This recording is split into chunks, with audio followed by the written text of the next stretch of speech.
Hello viewers, welcome to our channel. నేను మీ చరణ్ పరిమి. కోల్కతా కేసులో అట్టుడుకుతున్న ఈ మొత్తం రాష్ట్రం వెస్ట్ బెంగాల్. సో ఈ రాష్ట్రంలో ఇప్పుడు రాష్ట్రపతి పాలన విధించబోతున్నారా అని చెప్పేసి వార్త వస్తుంది. ఈ రాష్ట్రంలో రాష్ట్రపతి పాలన విధిస్తే మాత్రం ఇక టీఎంసీ దాదాపు కొలాప్స్ అయినట్టే. ఎందుకంటే ఈ తృణమూల్ కాంగ్రెస్ పార్టీకి ఈ విషయంలో చాలా వ్యతిరేకత ఎదుర్కొంటూ వస్తుంది. ఏదో రకంగా కేంద్ర ప్రభుత్వం మీద నెట్టేయాలని చూసిన మమతా బెనర్జీకి ఉన్నట్టుండి టపా దెబ్బలు పడ్డాయి. దాంతో ఆవిడ తేరుకున్నారు. ఇక ఏం చేయాలో అర్థం కాని పరిస్థితిలోకి వెళ్ళిపోయిందనమాట. అయితే మరి రాష్ట్రపతి పాలన విధిస్తారా లేదా అన్న క్వశ్చన్ ఉంది కదా, అది ఖచ్చితంగా విధించవచ్చు రేపో మాపో అనే వార్త అయితే వస్తుంది. అయితే దీన్ని ఇంకా సమీక్షించాల్సి ఉంది. అయితే ఈ ఉద్యమం రోజు రోజుకి ఉధృతం అవుతూ ఉంది కాబట్టి ప్రస్తుతానికైతే మరింత అరాచకం అయితే చెలరేగలేదు కాబట్టి, అంటే ప్రజల్లో అరాచకం చెలరేగి దాడులు లాంటివన్నీ జరగలేదు కాబట్టి ప్రస్తుతానికైతే ఓ మాదిరిగానే ఉంది. అయితే రేపో మాపో అది జరిగితే మాత్రం ఇమీడియట్గా రాష్ట్రపతి పాలన అయితే విధించబోతున్నారు.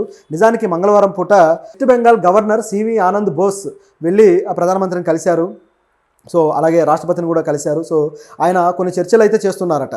ఏంటంటే ఇక్కడ రాష్ట్రపతి పాలన విధించండి, లేకపోతే రాష్ట్రంలో పరిస్థితులు అదుపు తప్పే అవకాశం ఉంది అని చెప్పేసి. అయితే నిజానికి ఆయన బీజేపీ తరపు నుంచి ఉన్న వ్యక్తి కాబట్టి ఆయన అలాంటి ఆలోచన చేసి ఉండొచ్చు. మరి నిజంగా అదుపు తప్పాయా, లేకపోతే ఈ తృణమూల్ కాంగ్రెస్ని పూర్తి స్థాయిలో రాష్ట్రంలో తుడిచిపెట్టడానికి చేస్తున్న స్కెచ్చా అన్న డౌట్ కూడా వస్తుంది. ఎందుకంటే ఇక్కడ తృణమూల్ కాంగ్రెస్ కాస్త స్ట్రాంగ్గా రియాక్ట్ అయ్యి ఆ నిందితుల మీద చర్యలు తీసుకుంటే ఇంత ఉండేది కాదు. కానీ తనకు తానే ఇప్పుడు కొరువు పెట్టుకున్నట్టు అయింది. ఎట్లా అంటే ఎప్పుడైతే ఆవిడ ఇది పోలీసులు సరిగ్గా దర్యాప్తు చేయకుండా కేసును లేట్ చేయడంతో అది సిబిఐకి ఇవ్వాల్సి వచ్చింది. సిబిఐకి ఇవ్వడంతో అది కేంద్ర ప్రభుత్వ పరిధిలోకి వెళ్ళిపోయింది. ఎప్పుడైతే కేంద్ర ప్రభుత్వ పరిధిలోకి వెళ్ళిపోయిందో ఆ సిబిఐకి రాష్ట్ర ప్రభుత్వం సహకరించకుండా మొత్తం అన్నీ మేము చూసుకుంటామని స్టేట్మెంట్లు ఇవ్వకుండా ఆవిడ ఏం చేశారంటే మమతా బెనర్జీ గారు రోడ్డు మీదకి వచ్చేసి ధర్నా చేశారు. సో చూస్తూ ఉంటే ఎలా ఉందంటే ఈ క్రైమ్కి కారణం కేంద్ర ప్రభుత్వం సరిగ్గా సెక్యూరిటీ లేకపోవడం వల్లే, అందుకే ఇది జరిగింది, ఈ బాధ్యత కేంద్ర ప్రభుత్వానిదే అన్నట్లుగా ఆవిడ కలరింగ్ ఇవ్వబోయారు. కానీ రాష్ట్రంలో ఉన్న హోమ్ మినిస్టరు, ఆరోగ్య శాఖ మంత్రి, సీఎం అన్నీ కూడా ఆవిడే. తన ఆధ్వర్యంలో జరగాల్సింది అలా జరగకపోయేసరికి ఇక ఆవిడకి ఏం చేయాలో అర్థం కాని పరిస్థితుల్లో ఇలా రోడ్డు ఎక్కడంతో ఆవిడ పార్టీలోనే రెండు వర్గాలుగా మంత్రులంతా చీలిపోయారు. ఆవిడ పార్టీలో ఉన్న క్యాబినెట్ కావచ్చు, అదేవిధంగా ఇతర ఎమ్మెల్యేలు కావచ్చు చీలిపోయి అసలు మీరు రోడ్డు ఎక్కడం ఏంటి, మీరే కదా దాని సొల్యూషన్ ఇవ్వాలి అని చెప్పేసి మినిస్టర్లు అడుగుతూ వచ్చారు. అదేవిధంగా కొంతమంది అయితే ఆవిడకి మద్దతుగా నిలబడ్డారు. మమతా బెనర్జీని ఏమన్నా అంటే అలా వేలు చూపించిన వాళ్ళ వేలు విరిచేస్తామని చెప్పేసి ఒక మినిస్టర్ మాట్లాడాడు. ఆయన మీద కూడా విమర్శలు వచ్చాయి. మరో మినిస్టర్ అయితే అసలు పోలీసులు ఎందుకు దర్యాప్తులు చేయలేదు, అసలు ఏం జరుగుతుంది అని చెప్పేసి ప్రశ్నించినందుకు చివరికి ఆయన పదవిని పీకేశారు. మినిస్టర్ పదవే పోయింది. ఆ పదవిని పీకేసి ఇంట్లో కూర్చోబెట్టి ఇప్పుడు పోలీసులు ఆ మినిస్టర్కి సమన్లు జారీ చేశారు ఆయన చేసిన వ్యాఖ్యల మీద. ఆ సమన్లు జారీ చేయించే అధికారం ఎవరికి ఉంటుంది? ముఖ్యమంత్రికే కదా. సో ఆబ్వియస్గా ముఖ్యమంత్రి ఇన్ఫ్లుయెన్స్ తోటి ఇది జరిగింది. ఏదైతే ఈ మినిస్టర్ పదవి పోవడం కావచ్చు, అదేవిధంగా రాష్ట్రంలో ఈ కేసు నమోదు చేయడం కావచ్చు, ఇదంతా కూడా మినిస్టర్ ఇన్ఫ్లుయెన్స్ తోటి జరిగిందని తేలింది. అలాగే ఒక మినిస్టర్ కొడుకు కూడా ఉన్నాడు, మహాపాత్ర అనే కొడుకు ఒక అతను ఉన్నాడు అని చెప్పేసి వార్త వచ్చింది. అయితే ఆ మహాపాత్ర వేరు, ఇక్కడ ఉన్న మహాపాత్ర వేరు అని చెప్పేసి దాని మీద మనం క్లారిఫికేషన్ అయితే ఇచ్చాము. కాకపోతే మమతా బెనర్జీ గారి మేనల్లుడు ఉన్నాడనే వార్త అయితే ఉంది. అక్కడ ఆర్గాన్ ట్రాఫికింగ్ జాతీయ స్థాయిలో జరుగుతూ ఉంది దేశంలో. అలాగే బంగ్లాదేశ్, బర్మా ఎక్కడికి కావాలంటే అక్కడికి ఇక్కడ నుంచి ఆర్గాన్స్ని దొంగతనంగా దోచి అక్కడికి పంపిస్తారు. అన్యాయంగా ఎవరైతే అమాయకులు ఉన్నారో వాళ్ళ ఆర్గాన్స్ అన్ని కూడా కోల్పోతున్నారని చెప్పేసి వార్త అయితే ఉంది కదా. సో ఇది కూడా పెద్ద దుమారం అయితే రేగింది. దీని వెనుక మమతా బెనర్జీ అల్లుడు ఉన్నాడు అని చెప్పేసి వార్త ఉంది. కాబట్టి ఆయన కాపాడడం కోసం ఇలాంటి డ్రామా ఆడుతున్నారు అనేది అయితే న్యూస్. సో దీన్ని బట్టి చూస్తే మనకేమర్థమవుతుందంటే అదంతా నిజమే అనిపిస్తూ ఉంది. లేకపోతే ఆవిడ రోడ్డు ఎక్కాల్సినంత డ్రామా చేయాల్సిన పని లేదు. దాంతోపాటు ప్రిన్సిపాల్కి వేరే చోట పోస్టింగ్ ఇవ్వాల్సిన అవసరమూ లేదు. ఇవన్నీ గమనిస్తే ఇదేదో ప్రభుత్వం కనుసన్నల్లోనే జరుగుతుందని తేలుతుంది. కాబట్టి ప్రభుత్వాన్ని కంట్రోల్ చేయాలంటే ఉన్న ఏకైక మార్గం ఒకటే, అది రాష్ట్రపతి పాలన. సో ఆర్టికల్ 356 రాష్ట్రపతి పాలన విధిస్తే తప్ప ఇక్కడ కంట్రోల్ అవ్వదు అనే వాదన అయితే ప్రజలు కూడా చేస్తూ ఉన్నారు. ఇప్పుడు ప్రజలు మమతా బెనర్జీ దిగిపోవాలనే వాదన ఒకటి ఉంటే రాష్ట్రపతి పాలన విధించాలనే వాదన మరొకటి ఉంది. సో ఈ రెండు విషయాల మీద నిరసన తెలియజేస్తూ వస్తున్నారు వెస్ట్ బెంగాల్ ప్రజలు. ఒకవేళ అదే కానీ జరిగితే నెక్స్ట్ ఇంకెవరికి ఉందయ్యా రాష్ట్రపతి పాలన అంటే ఆంధ్రప్రదేశ్కే. ఆంధ్రప్రదేశ్లో ఆల్రెడీ అందరి మీద కేసులు అవ్వడాలు, ప్రతిపక్షాల మీద దాడులు అవ్వడాలు జరుగుతూనే ఉన్నాయి కదా. సో జగన్ ఢిల్లీ వెళ్ళి ధర్నా చేయడము, రాష్ట్రపతి పాలన విధించాలని అడగటము. కానీ కొత్తగా వచ్చిన 2 నెలల పాలనలో ఏ రాష్ట్రానికి ఆ పాలన విధించారు కాబట్టి, అదేవిధంగా మోడీ గారికి చంద్రబాబు గారికి ఉన్న ఫ్రెండ్షిప్ వల్ల అది సాధ్యం కాదు కాబట్టి, ఇప్పుడు వాళ్ళకు ఆ కేంద్రంలో ఉన్న అవసరాల రీత్యా సాధ్యం కాదు కాబట్టి అది జరగలేదనేది మనకు తెలిసిందే.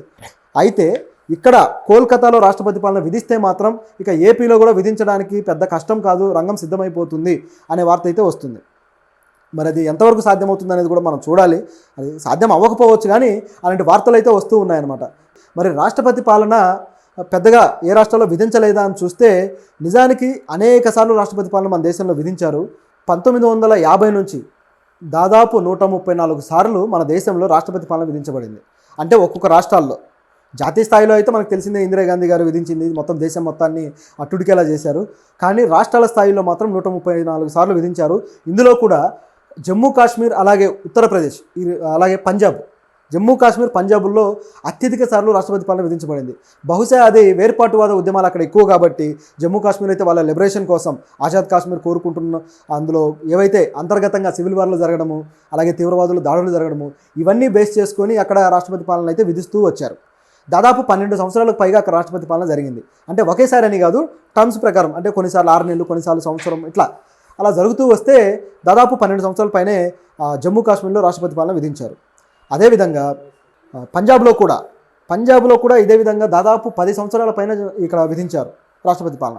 మరి అదేలా సాధ్యమైంది అంటే అక్కడ కూడా ఈ ఏదైతే వేర్పాటువాద ఉద్యమం ఒకటి జరిగింది కదా, ఖలిస్తాన్ ఉద్యమం. సో ఈ ఖలిస్తాన్ ఉద్యమం వల్ల అక్కడ కూడా ఎప్పుడు అల్లర్లు జరగడాలు, కొంతమంది దాడులు చేసుకొని చనిపోవడాలు, ఇవన్నీ జరుగుతూ ఉన్నాయి. కాబట్టి రిపీటెడ్గా అక్కడ కూడా విధిస్తూ వచ్చారు. ఈ 2 రాష్ట్రాలు కాకుండా అనేక రాష్ట్రాలు కూడా ఉన్నాయి. సో ఆ రాష్ట్రాల్లో కొద్దిగా టైమ్స్లో విధిస్తూ వచ్చారు. అయితే గత కొద్ది కాలం నుంచి కూడా ఈ రాష్ట్రపతి పాలన అనేది బాగా వైరల్ అవుతూ వస్తుంది. ముఖ్యంగా మణిపూర్ అల్లర్లు కావచ్చు, ఇట్లాగే ఈశాన్య రాష్ట్రాల్లో జరిగిన అల్లర్లు ఏవైతే ఉంటాయో అలాంటి సందర్భాల్లో ఇవి ముందుకు వచ్చేస్తుందన్నమాట. మణిపూర్లో దాదాపు 150 మందికి పైగా చనిపోయారు. ఆ అల్లర్లలో అనేక మంది నిర్వాసితులు అయిపోయారు, కొంతమంది మహిళలు రేపులకు గురయ్యారు. ఇవన్నీ జరిగిన తర్వాత రాష్ట్రపతి పాలన విధించాల్సిందే అని చెప్పేసి చాలా పెద్ద స్థాయిలో ఉద్యమం జరిగింది. అయినా సరే అలా ఎవరు చర్యలు తీసుకోలేదు కేంద్ర ప్రభుత్వం.